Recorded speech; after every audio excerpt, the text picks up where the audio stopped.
Assalamualaikum. Ngopi, Bray? Ini baru Ngopi Bray, ngobrol penuh inspirasi bersama RSI Jemur Sari. Assalamualaikum. Waalaikumsalam Mas Daris. Saya ini enaknya panggilnya Mbak, Ibu atau apa ini enaknya? Panggil Mbak Vivi aja, biar Panggil Mbak lebih Vivi akrab aja. ya. Oke, terima kasih Mbak Vivi sudah hadir di podcastnya RSI Jemur Sari. Sama-sama. Ya. Mbak Vivi, gimana nih kabarnya nih? Lama banget ya kita sudah nggak ketemu ya. Alhamdulillah baik. Iya lama ya kita nggak ketemu ya. Kira-kira berapa lama ya Mas Daris ya? Aduh, Mas Daris apa kabar nih? lama banget deh kayaknya Mbak Vivi. Alhamdulillah saya sudah kelihatan dari bentuk badan saya ya, seger, buger, bunder. Penuh kebahagiaan ya Mas Penuh Daris kebahagiaan. ya. Sama semoga Mbak Vivi juga penuh kebahagiaan juga ya Mbak Vivi Amin, ya. amin. Oh ya, Mbak Vivi sekarang lagi sibuk apa nih Mbak Vivi selain sebagai apoteker di Rumah Sakit Islam Jemur Sari ini? Saya saat ini ya utamanya saya memang sebagai seorang apoteker di RSI Jemur Sari. Selain itu saya di rumah menyalurkan hobi saya bercocok tanam, baca buku dan lain sebagainya. Menarik banget ya. Supaya balance ya. Oh oke, Ya. menarik banget loh. Hobinya nih banyak ya. Bercocok tanam sama apa tadi? Baca buku. Baca buku ya. Masa enggak ya kalau masa Standar ya. Standar. Tapi itu keren loh Mbak Vivi. Keren banget loh. Susah loh orang itu mau bercocok tanam gitu. Susah banget. Saya pribadi sih enggak. Mbak Vivi, sebagai seorang apoteker nih Mbak Vivi. Tugasnya apoteker tuh sebenarnya apa sih Mbak Vivi? Apoteker secara garis besar tuh tugasnya dua. Yang pertama, pengelolaan perbekalan farmasi. Apa sih perbekalan farmasi itu? Ya obat, alat kesehatan habis pakai, kemudian ada reagen kalau di rumah sakit ya. Kemudian ada bahan obat, kemudian cairan dasar dan lain sebagainya. Kemudian selain itu kami juga melakukan pelayanan farmasi klinis. Jadi ruang lingkupnya cukup banyak. Cuma memang secara garis besar yang diketahui oleh orang-orang adalah memberikan edukasi tentang pengobatan atau obat yang diterima oleh pasien. Kurang lebih seperti itu. Oke.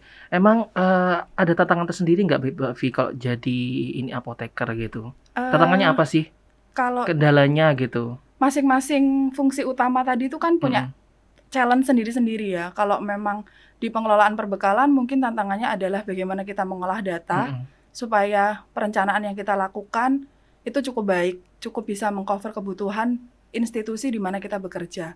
Kemudian kalau untuk di pelayanan, otomatis kita punya effort tersendiri untuk bisa mengedukasi pasien atau tenaga kesehatan lain terkait pengobatan atau terkait obat. Supaya bagaimana orang-orang yang ada di lingkungan sekitar kita ini paham soal obat yang diterima setidaknya. Itu yang paling minimal lah ya. Oke. Seperti itu. Oh berarti itu apoteker itu tidak meracik obat-obat gitu enggak ya? Beda ya tugasnya ya, bukan meracik obat berarti ya? Tidak hanya meracik Oh obat. tidak hanya, berarti Ya, jadi kita tetap harus punya basic bisa meracik. Cuman tugas utamanya tidak untuk meracik obat memang. Oke, juga di bagian administrasi juga ya, Ya, apoteker itu ya Mbak Vivi. Nah, berbicara masalah obat nih Mbak Vivi, ya.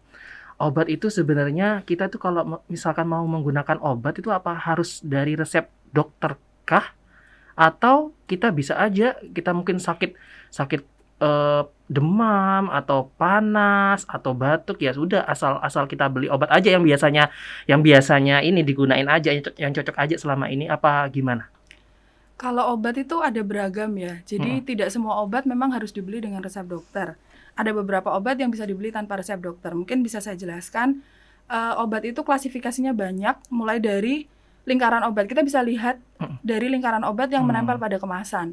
Lingkaran itu ada warna hijau, kemudian ada warna biru, ada warna merah, kemudian ada huruf K di tengah warna merah ini, kemudian ada tanda plus itu untuk obat-obat tertentu.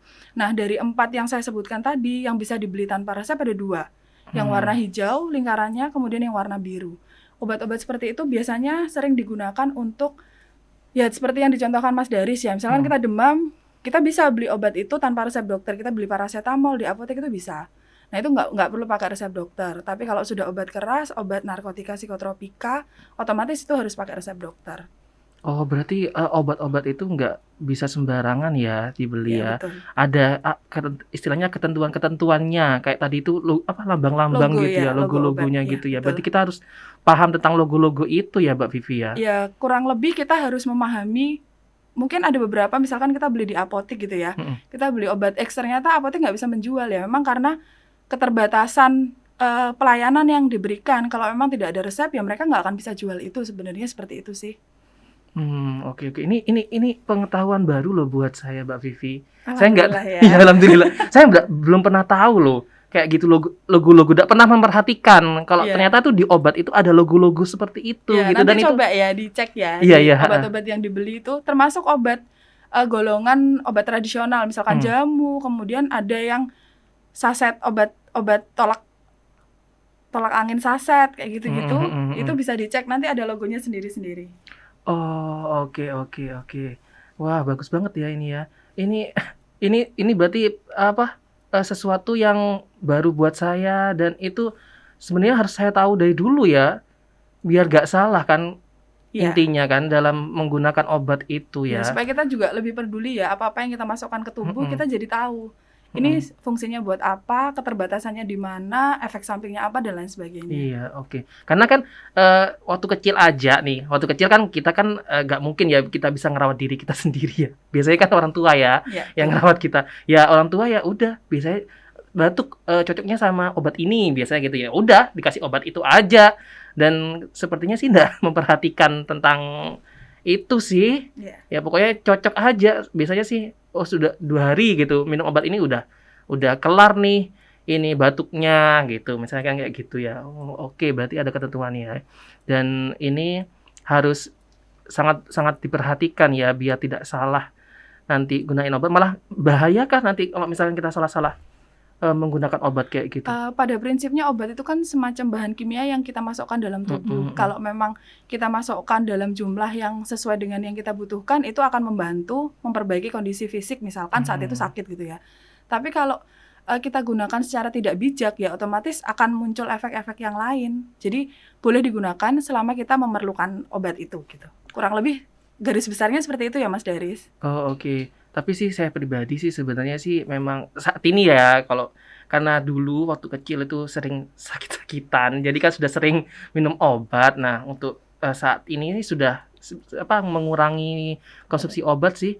Kadang sih kalau sakit gitu dapat obat, ya udah sih nggak diminum sih sampai habis sih obatnya itu, gitu. Oke. Mbak Vivi, di obat itu kan biasanya ada expirednya gitu ya Iya. Mbak Vivi ya, Iya, ada betul. masa kadaluarsanya Iya. gitu ya. Nah, itu kadang saya pernah sih Mbak Vivi dapat obat itu nggak ada masa kadaluarsanya gitu. Kayak apa yang obat yang strip-strip itu kadang Iya, kan nggak ada masa kadaluarsanya gitu. Iya. Kalau misalkan kita dapat gitu. Dan pernah juga itu kayak keterangannya ada di kemasannya itu hilang masa kadaluarsanya. Nah, apakah itu bisa digunakan sampai jangka waktu berapa lama gitu obat itu? Jadi gini ya, mulai dari di strip sebenarnya di setiap strip obat itu sudah tercantum tanggal kadaluarsanya, tapi bisa jadi tanggal kadaluarsanya terpotong saat misalkan disiapkan oleh apotek terpotong, kemudian memang dia terhapus atau ada gesekan tanggal kadaluarsanya terhapus, itu bisa jadi. Cuma nanti kalau misalkan, jadi kita saat menerima obat harusnya kita bisa lebih aware apa yang kita terima. Ini tuh beneran punya kita nggak sih, itu yang pertama. Jangan-jangan bukan punya saya nih dikasihin ke saya. Terus yang kedua, obatnya ini beneran nggak sih yang saya dapat dari dokter saya tadi, misal dokter kan pasti akan menjelaskan ya, Bapak Ibu dapat obatnya ini, otomatis kan kurang lebih kita bisa cross check ulang gitu loh, petugasnya ini sudah menyiapkan dengan sesuai atau belum. Kemudian dari situ nanti kita bisa baca dalam setiap strip obat harusnya memang dia muncul tanggal kadaluarsa. Kalau memang saat menerima tanggal kadaluarsa itu nggak ada, boleh ditanyakan ke petugas farmasi yang menyerahkan, entah itu apoteker atau petugas yang lain yang ada di instalasi farmasi yang ada di sana. Kalau saya boleh meminta edukasi langsung ke apoteker yang melayani, seperti itu. Nah, misalkan obat ini sudah kita simpan lama, ternyata tanggal kadaluarsanya pudar. Kalau saya menganjurkan, ya lebih baik tidak dikonsumsi lagi, karena kan kita nggak bisa menggunakan obat yang kita sendiri tidak yakin betul apakah obat ini kualitasnya masih baik sebaik kita menerima di awal, ataukah dalam penyimpanannya dia sudah kita nyimpennya nggak benar atau gimana gitu ya. Kan identitasnya udah nggak ada, kita udah nggak tahu tanggal kadaluarsanya kapan. Takutnya nanti ternyata obat ini udah terlanjur diminum, ternyata obatnya udah terlalu lama kita simpan, kita nggak sadar ternyata kadaluarsa, seperti itu. Untuk menghindari hal itu lebih baik kalau menurut saya tidak usah diminum lagi yang nggak jelas. Jadi yang abu-abu tuh ya udahlah nggak usah kita konsumsi lagi gitu. Kurang lebih seperti itu sih Mas Daris. Oke, tadi kan Mbak Vivi sempat nyinggung tuh masalah penyimpanan Iya, ya. heeh. Nah, biasanya kan kalau di rumah-rumah mungkin sepertinya Mbak Vivi juga mengalami juga ya. Biasanya kan kalau obat-obat entah itu dalam apa obat-obat lah bentuknya Heeh, sirup gitu. heeh, Biasanya kan heeh. ya udahlah taruh di kulkas aja Masukin aja gitu. semua di kulkas Dimasukin gitu iya ya. masukin kulkas aja. Entah itu bentuknya apa gitu ya, Heeh, kapsul apa tablet gitu heeh. ya. Itu dimasukkan aja lah di lemari es. Nah, itu apa berubah kira-kira itu emang Eee, manfaatnya kalau misalkan ya emang sudah lama sih, cuma iya. kita nggak yakin aja sih lamanya itu berapa lama gitu. Jadi obat itu memang punya kondisi penyimpanan yang beragam. Jadi Mhm, tidak semua obat harus disimpan dalam lemari es. mhm, Hanya obat-obat tertentu saja yang memang secara etiket yang tertempel pada kemasan memang dia diminta untuk diletakkan di suhu penyimpanan tertentu. Nah, mhm, jadi misalkan kita di rumah ternyata kita habis minum sirup apa gitu ya, mhm. masih ada sisa, otomatis kan dibuang juga sayang. Iya bener sayang Terus banget kan ya kan, dibuang juga mubazir gitu. sayang. Kecuali itu antibiotik ya. Kalau antibiotik dia ada masa hidupnya memang. Tapi kalau non Mhm, antibiotik boleh kita simpan tapi tidak harus semuanya masuk di kulkas. Kecuali memang di kemasannya menjelaskan bahwa dia harus masuk kulkas gitu. mhm, Nah, kalaupun masuk kulkas juga kita harus tahu kulkas sebelah mana sih buat tempat nyimpan obat. Jadi nggak harus masuk freezer dan lain sebagainya. Karena obat begitu masuk freezer bukannya makin baik, makin awet, enggak. Tapi justru makin rusak gitu kalau di freezer. Jadi kita harus tahu obat ini misalkan harus masuk kulkas, kulkas sebelah mana kita tempat menyimpan. Tapi kalau mhm, misalkan nggak harus disimpan di kulkas, ya sebaiknya kita simpan di suhu ruang biasa, tidak terkena panas matahari langsung, suhunya juga mungkin kalau di rumah dipilihlah suhu yang paling sejuk di rumah, nggak harus di ruang ber-AC, nggak harus, cuma dipilih di tempat yang paling sejuk di rumah. Kemudian yang paling utamanya adalah dihindarkan dari jangkauan anak-anak. Jangan sampai obat-obat ini digunakan mainan buat anak-anak, kayak gitu sih. berarti memang ada ketentuan sendiri ya, ada Iya, obat A gitu iya, harusnya ditaruhnya iya, harus seperti ini, iya, obat B harus seperti ini. betul, Berarti nggak betul. semua obat harus penyimpanannya Masuk itu kulkas, masuk nggak kayak kulkas gitu. ya. Iya. Misal Memang itu pengaruh sih heeh, Mas dari ke stabilitas obatnya sendiri. mmm, Jadi ada oke, obat itu semakin tinggi suhu penyimpanannya memang akhirnya masa hidup kalau saya boleh bilang masa hidup atau masa menjelang kadaluarsanya jadi agak memendek karena suhu mhm, yang meningkat itu tadi. Jadi makanya kenapa dari tadi saya bilang kalau memang kita terima obat, perhatikan etiketnya, standar penyimpanannya di mana. Jadi kita sesuaikan sesuai dengan karakter masing-masing obat. Nggak semua obat harus masuk kulkas. Kalau mhm, sudah terlanjur masuk kulkas, ya kita harus periksa ulang, obat ini udah disimpan berapa lama sih di kulkas. mmm, Terus, saat kita nyimpen pertama sama saat kita mau memakai ulang, katakan saya sakit kepala hari ini, kemudian saya bisanya minum sirup obat sakit kepala, bukan minum tablet ya, sirup mhm, obat sakit kepala, saya minum sekali, kok udah sembuh nih.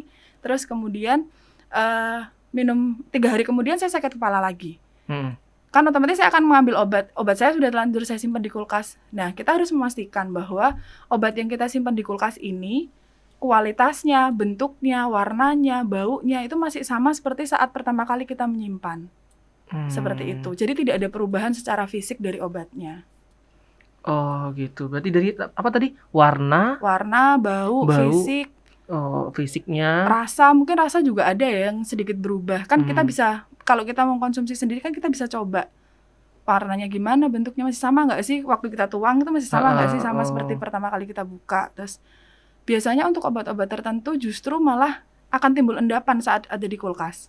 oh, Jadi obat mah itu kan iya, bukan larutan jernih ya. heeh, Jadi dia heeh, ada padatan yang memang terdistribusi merata di larutannya itu kan. iya. Itu bisa dikocok lagi nggak sih? Gitu Oh ya.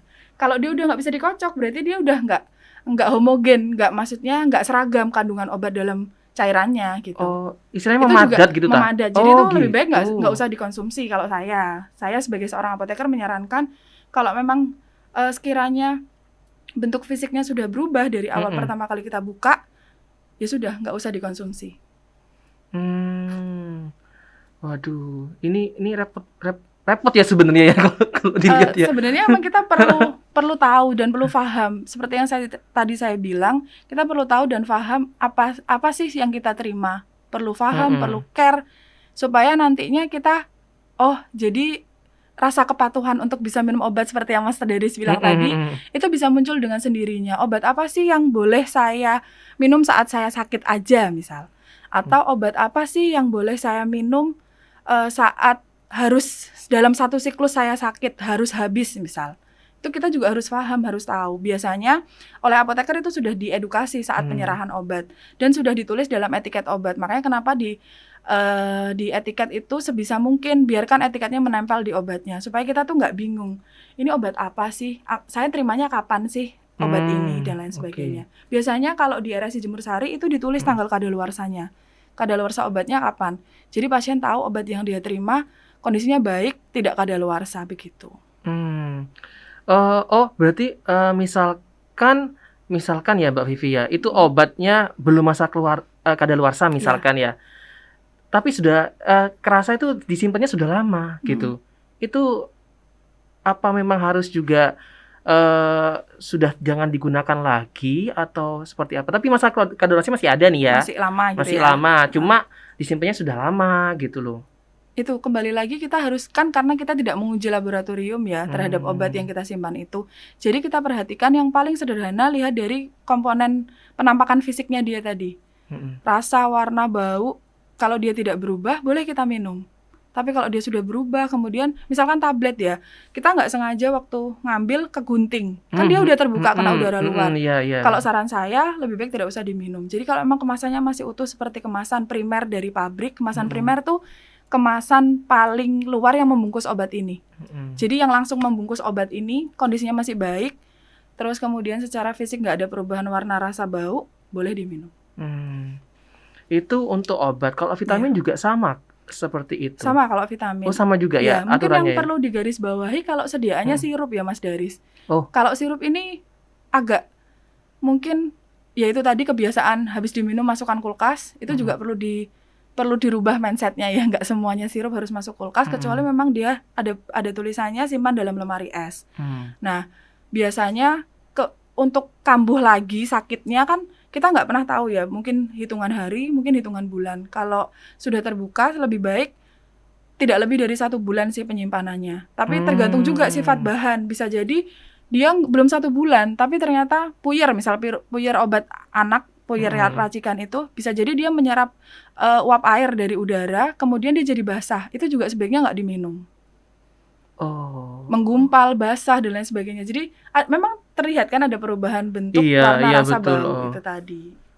Misalkan itu tidak semua terjadi kan, harus ada perubahan warna, bentuk, rasa, bau. Rasa. Misalkan cuma ada salah satu gitu. Itu apakah masih bisa digunakan atau enggak? Salah satu aja. Kalau kami dari farmasi pasti kami menyarankan untuk tidak digunakan lagi. Mesti salah satu aja ya. Iya, benar. Lebih baiknya seperti Lebih itu, baik, amannya gitu ya, seperti itu ya. Karena kan memang tadi saya bilang kita tidak menguji obat ini secara laboratorium. Jadi perubahan bentuknya sudah berubah walaupun hanya salah satu dari yang saya sebutkan tadi. Jadi lebih baik tidak diminum lagi. Oke. Nah, terus ini kan obat itu kan bentuknya macam-macam tuh Mbak Vi ya. Ada tablet, ada kapsul, sirup, kemudian apa lagi bentuknya? Salep. Ya, nah, iya. Nah, itu misalkan untuk satu penyakit nih Mbak Vivi, mungkin sakit apa ya? Sakit demam gitu kan, mesti obatnya tuh macam-macam bentuknya ya. Nah, kira-kira bentuk itu mempengaruhi nggak manfaatnya? Atau sebagai fungsinya gitu untuk menyembuhkan penyakit itu? Mungkin sebagai fungsi enggak ya. Fungsinya secara garis besar kalau memang bahan obatnya sama, fungsinya akan sama. Fungsi yang harapan yang dihasilkan dari obat ini itu akan sama. Cuman dia akan berpengaruh ke target tempat yang akan diobati. Misal, kalau salep pasti kan untuk di permukaan kulit dan lain sebagainya. Terus kalau sirup mungkin ada rasa-rasa yang kurang enak kalau memang obat ini dibuat dalam bentuk lain. Atau obatnya terlalu pahit kalau dibuat sirup, makanya kita buat tablet aja. Terus tabletnya nanti atau di kapsul aja gitu. Jadi yang pertama dia akan menutupi rasa ketidaknyamanan dari bahan aktif obatnya. Itu yang pertama. Terus yang kedua, sesuai target terapinya, dia mau diterapi di bagian mana sih dari tubuh. Misalkan kalau di saluran cerna atau di lambung gitu ya obatnya diminum. Bentuknya pasti akan seputar tablet, kapsul, atau sirup, misalnya seperti itu. Jadi fungsinya kurang lebih seperti itu sih Mas Daris.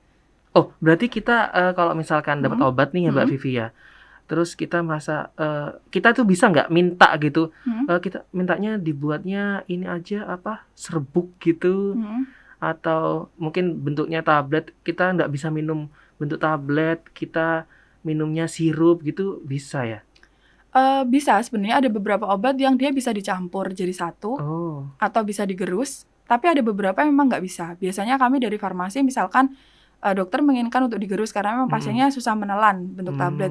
Biasanya kami jelaskan, bentuk sediaan ini tidak bisa digerus, jadi, sebaiknya tidak dilakukan penggerusan untuk sediaan ini. Kalau memungkinkan diganti dengan bentuk yang lain yang isinya sama tapi bentuknya lain, begitu. Itu yang pertama. Terus yang kedua, perlu diingat juga kalau sudah merubah bentuk dari bentuk awal pabriknya, masa kadaluarsanya memendek. Itu yang perlu dipertimbangkan. Oh, berarti kalau sudah berubah bentuk itu Iya, karena pabrik kan hanya menjamin kemasan sesuai dari yang dia produksi gitu. Kalau dia sudah berubah bentuk itu sudah di luar uji stabilitas yang dilakukan oleh pabrik seperti itu. Oke. Nah, Mbak Vivi, kan obat itu kadang tuh sakit jantung gitu, sakit jantung ya. Nah, satu penyakit ini aja obatnya itu obatnya ada banyak. Nah, kalau misalkan itu dijadikan satu semua gitu, apakah diperbolehkan atau ada ketentuan tersendiri gitu? Ada prosedur tersendiri? Apa bisa dijadikan satu gitu? Maksudnya biasa sekali aja diminum gitu. Oh gitu ya. Ada beberapa obat yang memang dia perlu ada jeda minumnya. Dan ada beberapa obat yang memang bisa diminum bersamaan. Tapi saya rasa itu sudah dipertimbangkan oleh dokter yang merawat dan mereview kondisi pasien ya.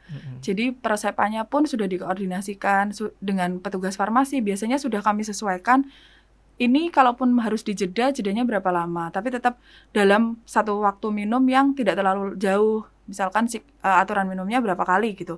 Ini boleh dibagi yang mana aja sih yang boleh diminum bersamaan. Kemudian yang mana aja harus dipisah, harus diberi jarak waktu. Itu sudah disesuaikan. Pada prinsipnya ada memang daftar obat yang saling mempengaruhi satu sama lain. Tapi selama itu pengaruhnya tidak mengurangi efek dari salah satunya, itu akan tetap digunakan.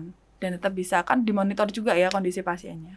Oh, oke. Nah, lalu kita kan berbicara masalah ini, obat itu kan banyak mereknya gitu Mbak Vivi. Kadang itu satu penyakit aja mereknya tuh banyak banget. Ada merek A, B, C, D. Nah, kira-kira kita pakai mungkin saat ini kita batuk pakai merek A, nanti batuk lagi merek B, C, D, itu baik-baik saja kah? Atau karena mungkin kandungannya sama buat menyembuhkan satu penyakit yang sama ini, atau sebenarnya kita harusnya lebih baik ya, misalkan kita beli obat beli obat sendiri gitu tanpa resep dokter gitu, obat yang bisa kita konsumsi gitu. Nah, itu apakah harus ya udah biasanya pakai merek A, ya udah merek aja, jangan ganti-ganti B, C dan seterusnya gitu. Sebenarnya tergantung gejala penyakit yang muncul ya. Gejala ini apakah bisa diobati sendiri dengan obat yang lingkaran-lingkaran tadi yang saya sebut bisa dibeli tanpa resep, ataukah harus periksa ke dokter. Kalau memang nanti harus periksa ke dokter ya memang sebaiknya periksa ke dokter. Nah mungkin ada juga yang mindset tentang obat ini obatnya sama isinya, tapi mereknya bermacam-macam gitu ya Mas Deris ya. Iya. Nah itu tuh terkait dengan izin dari masing-masing produk ini, izin lisensi edarnya begitu. Oh, oke. Berarti menyesuaikan aja ya. Menyesuaikan dengan kondisi. kondisi. Misalkan kondisinya gimana? Kan batuk itu ada beragam ya. Ada batuk kering, ada batuk berdahak. Betul. Gak mungkin batuk kering kita kasih obat batuk berdahak ataupun sebaliknya gitu. Kondisi-kondisi seperti itu yang memang antara satu orang dengan orang yang lain berbeda. Dan kemudian perlu nggak sih pasien ini perlu nggak datang ke dokter, atau bisa nggak sih dia beli obat bebas aja di apotek gitu misal.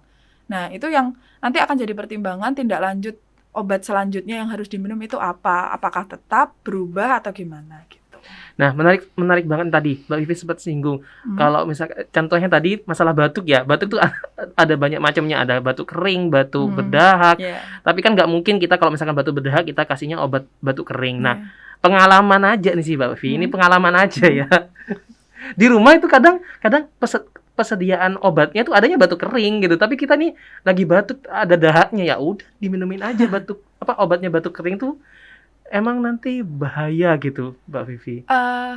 Target yang diharapkan yang nggak tercapai sih. Oh gitu. Iya. Sembuhnya bisa tapi sembuh ya.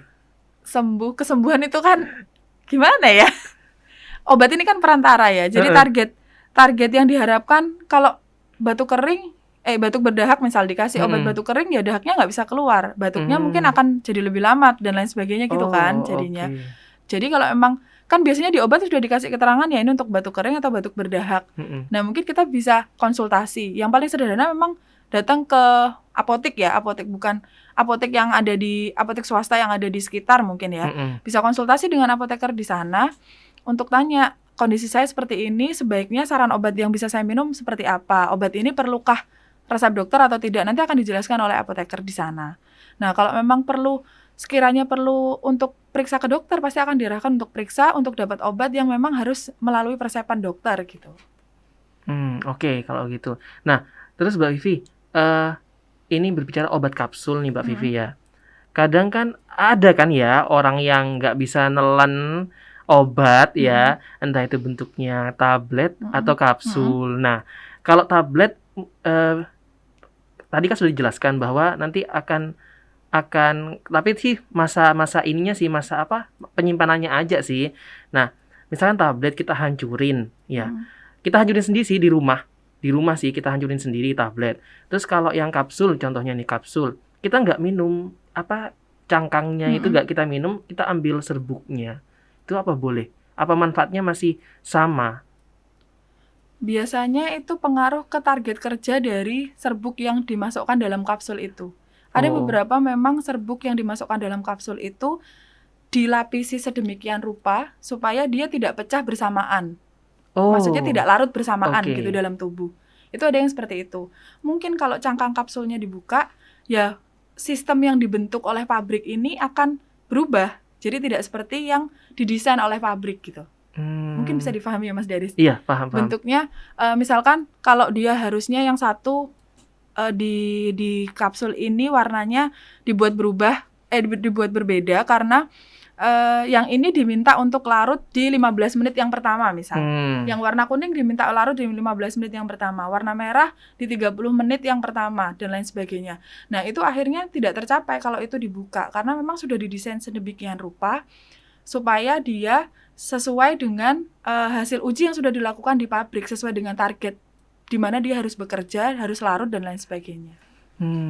Oke, berarti setidaknya ya kalau misalkan kasih kapsul ya udah diminum aja. Iya, betul. Kapsulnya itu dikasih tablet, ya udah jangan digerus sendiri di rumah ya. Sebisa mungkin begitu. Ya, sesuai pasti sama sudah ada yang pertimbangan kan, kondisi kapan dokter memberikan obat bentuk kapsul, kapan obat ini harus diracik, kapan dikasih sirup dan lain sebagainya. Oke, kalau gitu. Nah, berarti ini enaknya gimana Mbak Vivi bagi orang yang memang kesulitan buat ini konsumsi obat gitu dalam bentuk kapsul atau tablet, kan kadang itu kesulitan banget gitu kan. Sulit banget gitu. Kalau saya sih alhamdulillah Bisa. sih. Iya, saya sendiri sih bisa-bisa aja ya. Nelen tablet, nelen kapsul, nelen makanan bisa-bisa aja. Tapi kalau orang yang kesulitan nih, gimana tipsnya buat dari Mbak Vivi itu kalau misalnya kesulitan untuk nelen? Iya, kalau dari kami sebenarnya satu bahan aktif obat itu bentuknya ada beragam. Ada kapsul, ada sirup, ada mungkin tablet. Nah, dipilih aja yang paling nyaman dikonsumsi yang mana. Misalkan ada kok orang dewasa yang memang dia tidak bisa minum kapsul, akhirnya dia memilih untuk meminum sediaan sirup. Itu ada. Cuman memang jumlah yang diminum akhirnya jauh lebih banyak daripada jumlah yang sirup itu kan yang kita tahu biasanya diperuntukkan untuk anak-anak dengan dosis yang kecil. Kalau orang dewasa yang minum pasti jumlahnya akan jauh lebih banyak. Misalkan kalau anak-anak minumnya butuhnya 5 mili gitu, 5 mililiter. Kalau di dewasa mungkin dia akan berkali lipat dosisnya karena kebutuhan orang dewasa pasti berbeda dari anak-anak. Jadi misalkan nggak bisa minum kapsul nih, mau minum sirup aja, ya nggak apa-apa dicari selama sediaan ini ada bentuk sirupnya, begitu. Oke. Terus mengenai ini Mbak Vivi, mengenai obat ya. Obat itu kan kadang tuh ada aturannya nih, contohnya harus diminum 15 menit misalkan, 15 menit sebelum dan 15 menit sesudah makan. Misalnya ya, waktu sebelum tuh lupa nggak minum, baru ingat setelah makan gitu. Nah, ya udah minumnya ya setelah makan aja. Nah, itu apa ada efek tertentu gitu, Mbak Vivi? Beberapa obat memang ada efeknya kalau kita telat meminum.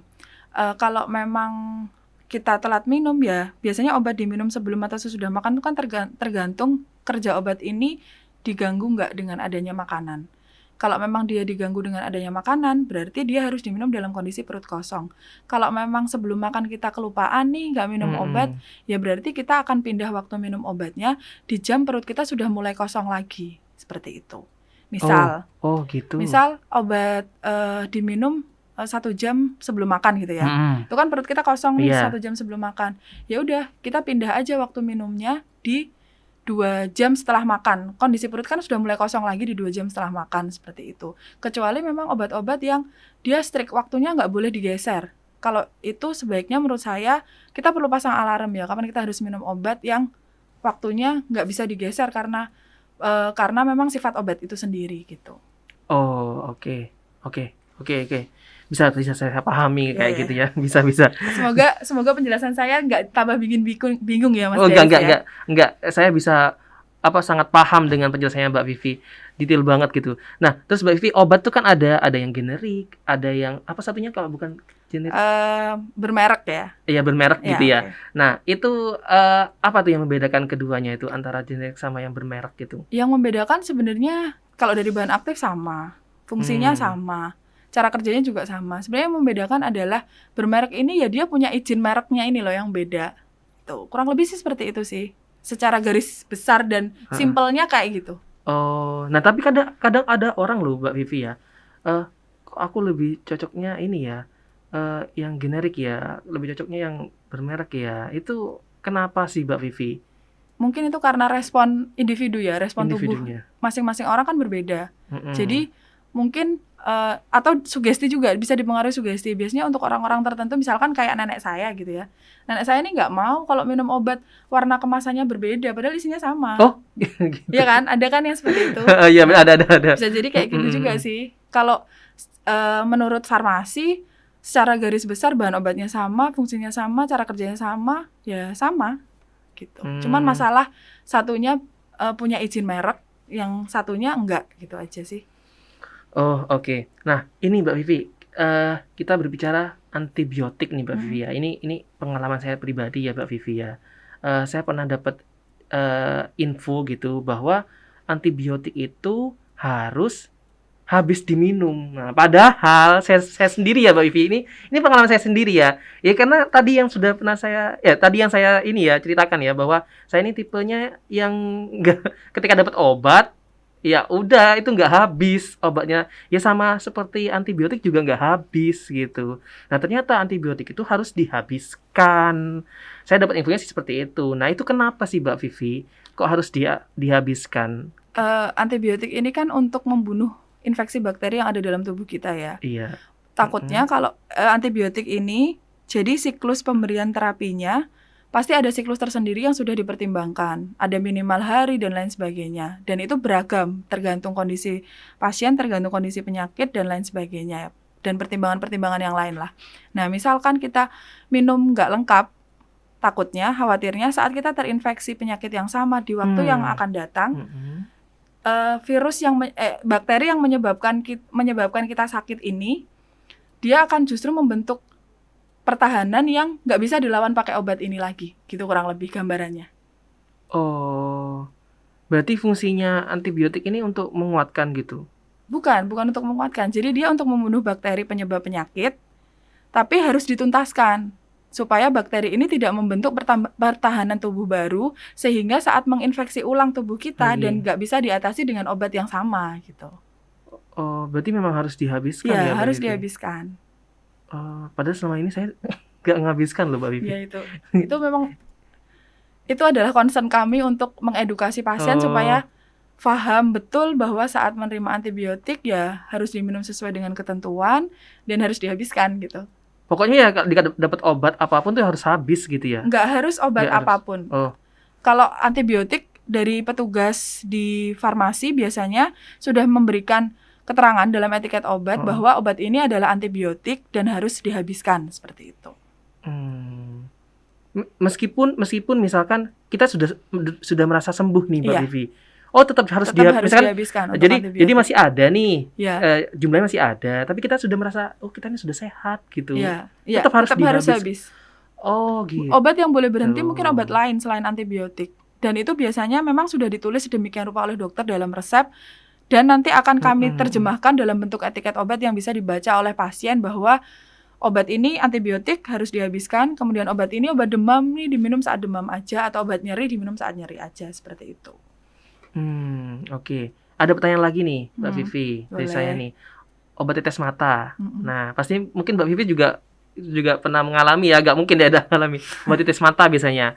Udah deh, mata merah gitu, ya udah dah, beli aja obat tetes mata dengan merek A, kan banyak mereknya itu ya.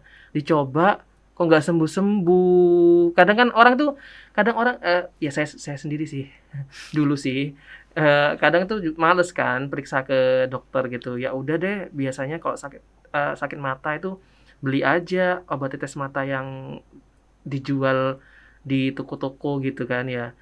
Merek A atau B atau C gitu, dicoba nggak sembuh. Ternyata dikasih saran nih, obat ini kalau orang yang lagi sakit mata nih dikasih obat A gitu ya. Dicoba sembuh akhirnya. Nah, itu gimana sih Mbak Vivi? Itu enggak membahayakan mata ya Mbak Vivi ya sebenarnya? Tapi sembuh ya Mbak Vivi? Iya, kalau saya obat sakit mata ini kondisi sakit itu kan beragam. Satu orang dengan orang yang lain itu berbeda. Jadi belum tentu obatnya juga akan sama. Kalau memang merasa ada keluhan, kalau saya menyarankan tetap untuk pergi ke dokter untuk mencari tahu sebenarnya kondisi kita ini ada di kondisi mana sih, sakit yang sebelah mana, perlukah obat X, Y, Z yang memang menurut dokter perlu untuk terapi gitu. Jadi jangan menyimpulkan semuanya dengan pengalaman orang lain karena kondisinya pasti berbeda. Kemudian jangan asal pakai apa-apa yang kata si A pakai ini sembuh, kata si B pakai ini sembuh, karena kondisinya kan kita nggak pernah tahu ya. Yang tahu pasti adalah dokter yang memeriksa kita. Jadi sebaiknya ya periksa ke dokter untuk cari tahu sebenarnya mata saya ini kenapa sih, terus butuh terapi yang seperti apa sih, butuh obat-obat yang seperti apa sih bentuknya, karena belum tentu obat saya sama seperti obat Mas Daris dengan kondisi sakit mata yang sama gitu.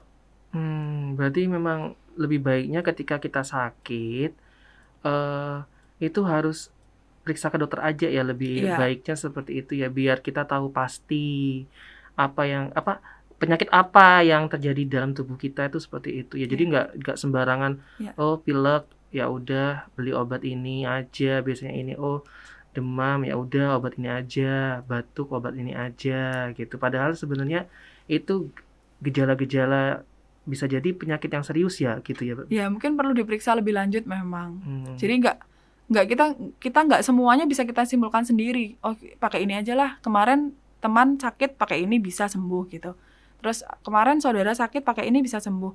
Respon tubuh masing-masing orang berbeda. Yang kedua kondisi sakitnya juga mungkin terlihat sama tapi ternyata berbeda, kan bisa jadi. Jadi memang harus ada ahli yang memeriksa khusus ya siapa ahlinya ya dokter, untuk cari tahu kondisi kita tuh sebenarnya sakit apa sih kita, terus butuh terapi apa sih kita gitu. Oke. Nah, untuk pembelian obat nih kalau di di Rumah Sakit Islam Jemur Sari nih Mbak Vi, itu bisa nggak bebas gitu beli obatnya kayak di apotek yang lain gitu? Karena kita adalah instalasi farmasi, jadi kita hanya bisa melayani obat dari resep yang masuk, resep dalam rumah sakit yang masuk ke instalasi farmasi. Jadi kami tidak melayani resep obat bebas dari luar.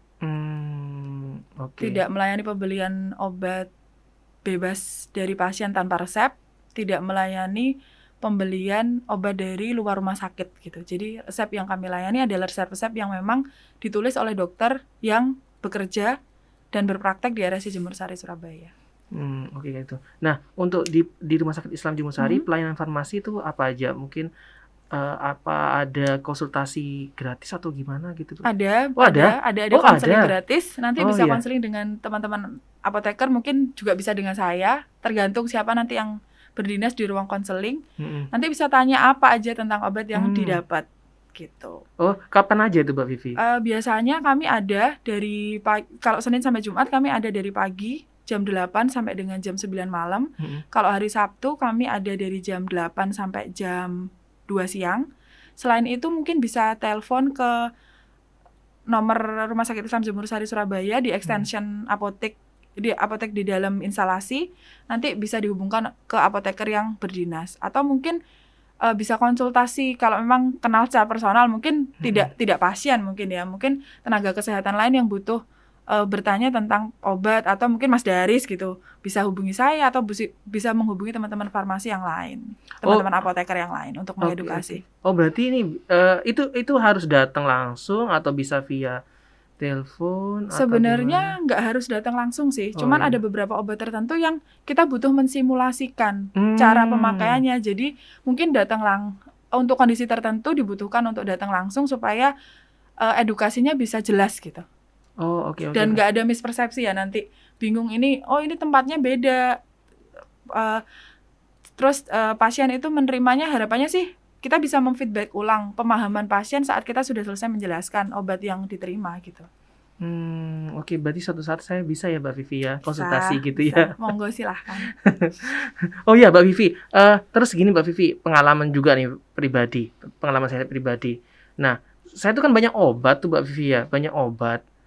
Nah, saya sih sudah tidak mengkonsumsi obat itu sih. Nah, kira-kira obat itu kalau anggap mungkin kan tadi Mbak Vivi bilang lebih baik tidak usah dikonsumsi. Nah, itu cara buangnya apa ya tinggal dibuang aja di tempat sampah dengan mungkin sampah-sampah yang lain atau gimana Mbak Vivi?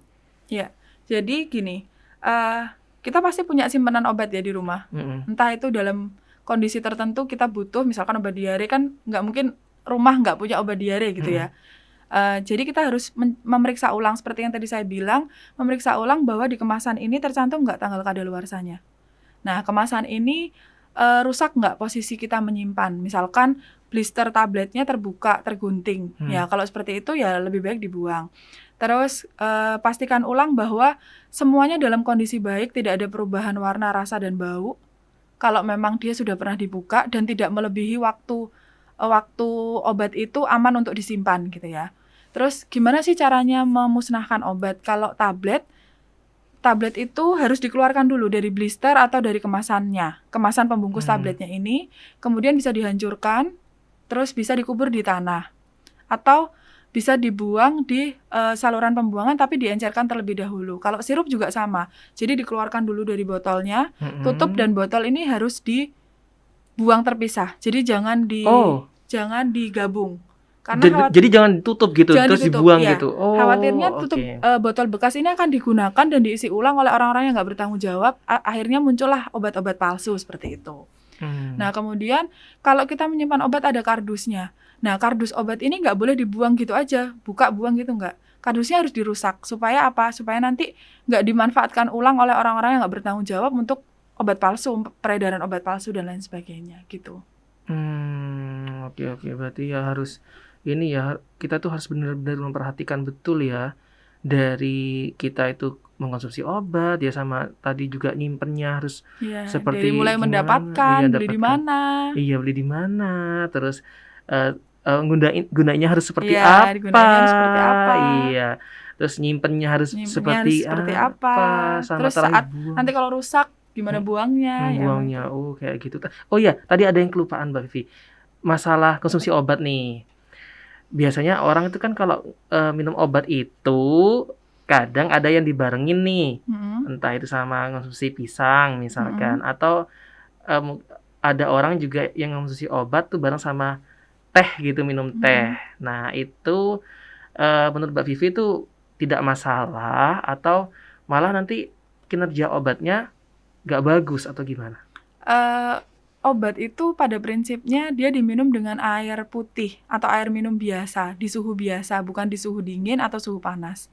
Jadi sebisa mungkin memang obat diminum dengan air putih, bukan dengan teh, bukan dengan susu, bukan dengan kopi, bukan dengan pisang. Karena apa? Itu akan mempengaruhi kelarutan obat saat dikonsumsi. Jadi obat ini harapannya kan kalau diminum dengan air putih dia bisa langsung larut. Bayangkan kalau kita minum pakai teh. Itu kan dalam air udah ada campurannya teh. Obatnya mungkin tidak akan bisa optimal untuk larut sesuai dengan target waktu yang diharapkan gitu. Kurang lebih seperti itu sih Mas Daris. Jadi memang mengonsumsi obat utamanya menggunakan air putih saat meminum obatnya. Oh, oke. Berarti ini harus diperhatikan betul-betul ya. Ya, Jangan konsumsi obat sama pisang. sebisa mungkin Ya sudah, tidak Ibu. menggunakan itu Iya. ya. Padahal ibu saya itu seperti Mungkin itu. bisa latihan mungkin. Ibu saya tuh kalau minum obat ya udah sama pisang dah. Berarti harus sama air putih, sebisa Iya, mungkin sama air putih sebisa gitu. mungkin dengan air putih. Dibiasakan seperti Iya. itu ya, Mbak Vivi. Sebenarnya masih banyak nih Mbak Vivi yang ingin saya tanyakan, Iya. Mbak Vivi, banyak banget. Cuma mungkin di kesempatan yang lain ya, kalau ada kesempatan lain kita lanjut lagi ngobrol-ngobrol Iya, lagi, boleh, lebih boleh. lebih jauh lagi ngobrolnya ya, lebih Iya. dalam lagi gitu, Nanti Mbak mungkin Vivi. bisa konsultasi di instalasi farmasi. Oh gitu, dilanjutin. Iya, bisa sama saya, bisa sama teman-teman Wah, apoteker yang lain. Oke, bagus banget deh. Terima kasih banyak ya Mbak Vivi ya. Ya, Mungkin sama-sama Mas dari pesan terakhir Mbak Vivi buat para ini sobat sehat di rumah, pesan atau harapan atau tips nih buat buat sobat sehat di rumah, apa nih yang mau diberikan oleh Mbak Vivi?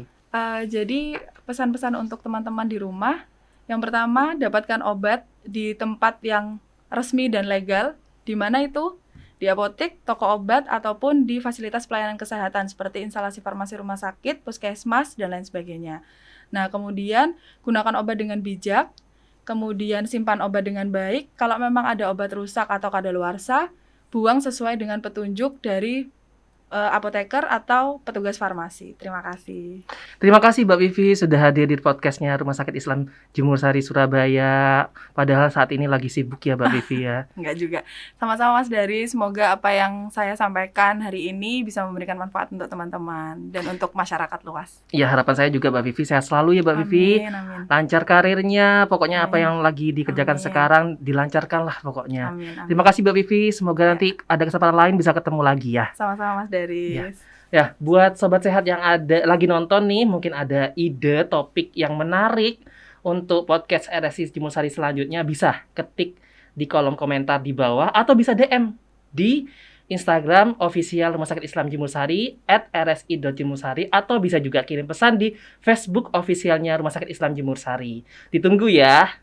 Wassalamualaikum warahmatullahi wabarakatuh. Lanjut ngopi, Bray.